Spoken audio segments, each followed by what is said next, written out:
Hi, welcome back to Lakeside Quilt Making Arts. I have a little disclaimer right up front.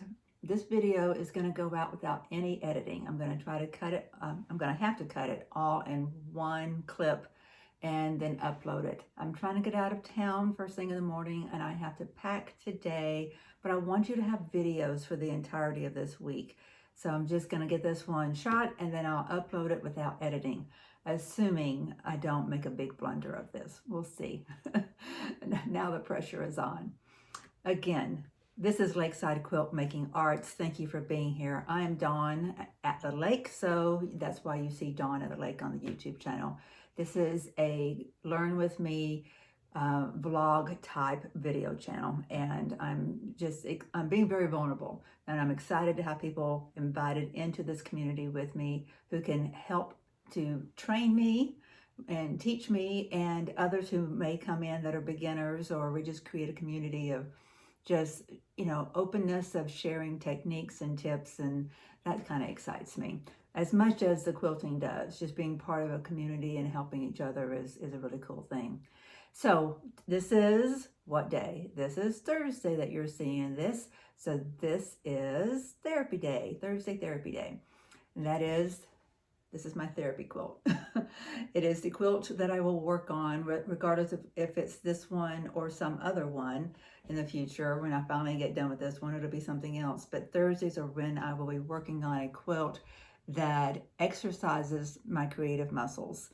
Takes me outside of listening to the rules and worrying about all the different things that I spend the rest of my time trying to perfect. Something that stretches me outside of my box, and I think that's a good, healthy thing. There's so many different really creative pursuits I want to engage in, but to do that, I need to operate both sides of my brain. The structured one, and then the one that is ready to just be vulnerable and loose and open to whatever the processes are that creates good art.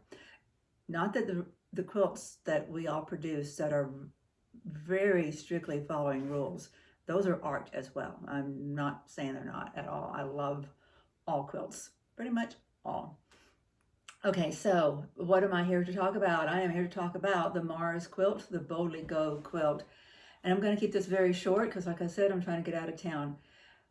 What I have to share about this one is just an update on what I said in the last video about all this red in the border, the crust of the border for the Mars quilt.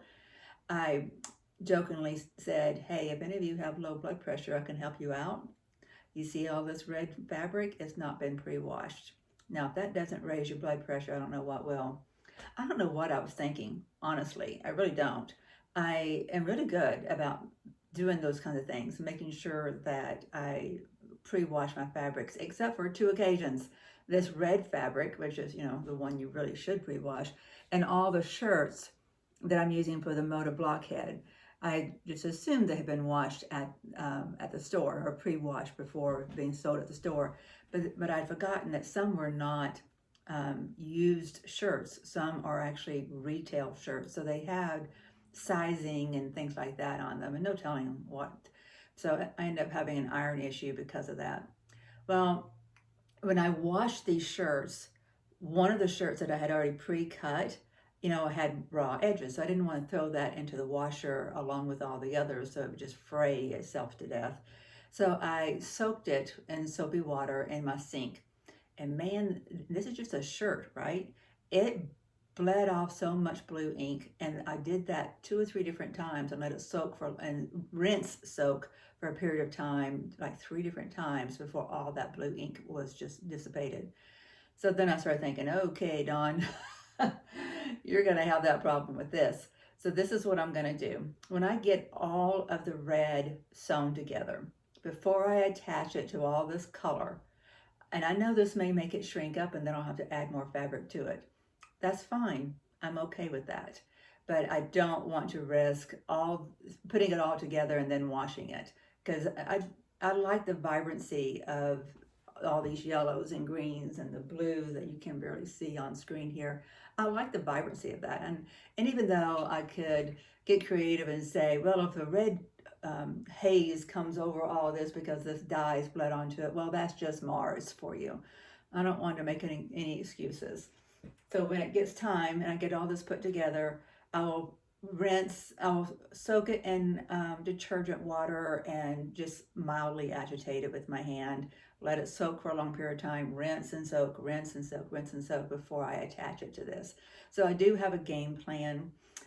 It's tedious and it could have been avoided. I don't know, again, I don't know what I was thinking. I do kind of know, like, I was very distracted. My grandbaby had just been born and I was very freshly out of my cord surgery. So I was really pushing myself to be in the studio at all. So I was just, stepping over procedures that I would normally just be, what's that word? They would just be normal, just muscle memory, that you just do them without thinking. So that's going to be it for this video. I know I'm cutting it short, but I just wanted to make sure that I did make contact with you and to update about how I was handling that.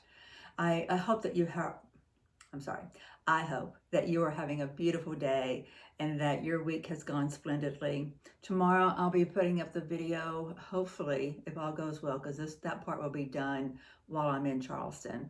I'll do a recap and get that up on Friday, because we do a Friday with Friends video. And for those who are new to the channel, Friday is Friday with Friends, Sunday is Slow Stitching, we skip Saturday.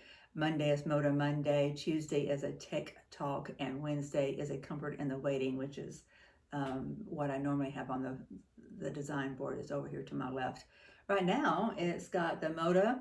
Well, I guess it also has 3 on it. I'll show that to you. I'll scan over there at the end. Oh heck, I'll do it now.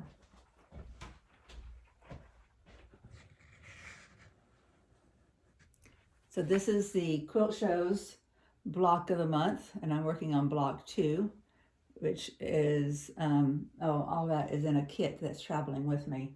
And then the Moda blockhead, this is the first block, and then that is the second one. I did a 6-inch one, and then all of these fabrics I got cut out for the next Comfort in the Waiting. So that's what we do on Wednesdays. It's Comfort in the Waiting, and those are to be gifted or donated, however you want to put that, to pediatric patients on a transplant waiting list. I don't have a procedures in place just yet, but I have people identified who will help coordinate those efforts. And what I'm hoping that through this YouTube channel is that more people will want to do the same. They'll want to contribute fabrics towards this effort, or funding towards just this effort, whatever, so that it can grow and be just something that we're planting seeds for right now. I feel like all I'm doing right now is like getting the ground fertile for that growth and development of planting a seed in it. All right, my friends, I'm going to call this an end of the video and send you on your way. Thank you very much for being here. You're very appreciated. All of your comments this past week, the new subscribers, it's just been thrilling for me as a brand new channel to see that growth. And it says, okay, Dawn, you're on the right track. Just keep on keeping on. And that's what I'll do today. I hope you're having a beautiful one. We'll see you soon. Bye-bye.